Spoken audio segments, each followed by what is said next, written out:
When it comes to cancer genome sequencing, so where we try to understand the genetic basis of a particular tumor in one individual, we are producing an awful lot of data. So if you want to have a comparison, so the kind of data which you produce is about the size of which would require 10 iPhones or smartphones to store your data. Now, if you look at thousands of individuals, or as we are doing in Heidelberg, the type of data throughput is at about the scale of Twitter, which is like 10 terabytes of data per day. Absolutely, you have a massive amount of data, but there's only a tiny little bit in this data which might be relevant for your particular cancer and for the way how we will treat this tumor.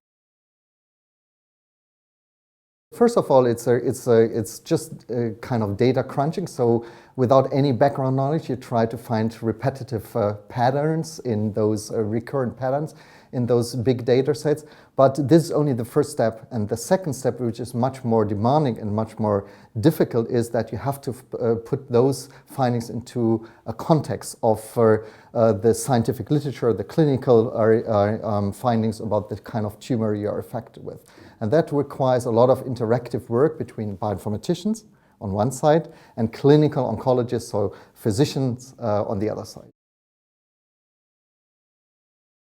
At the moment, we are rolling out cancer genome sequencing into our comprehensive cancer center, and we have sequenced around about 1,000 cancer patients. And to our biggest surprise, positive surprise, in about 2/3 of all the patients where we sequenced their tumor, we could find a genetic alteration, so a genetic lesion, where a drug option is available for treatment.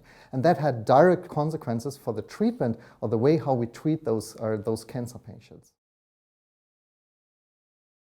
It still requires a lot of interaction between computational scientists on one side, so bioinformaticians, and clinical oncologists, because you cannot just look at the data and derive a data-driven results out of this cancer genome sequence data and use this as a recommendation for treatment. You really have to interpret this data in a context.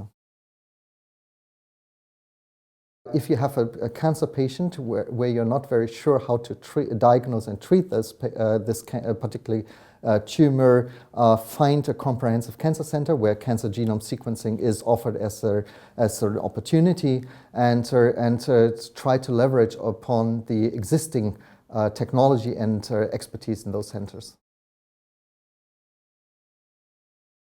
Absolutely. As I said, in 2/3 of our cancer patients, which we have sequenced, we could find a genetic alteration where a drug option, which is a licensed drug option, is available.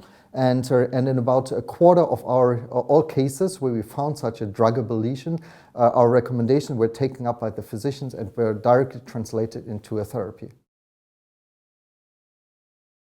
Well, I think we should invest more into understanding the molecular mechanisms of cancer in a clinical practice environment, and take leverage of the existing technology and also developments both on the computation but sequencing and clinical oncology side.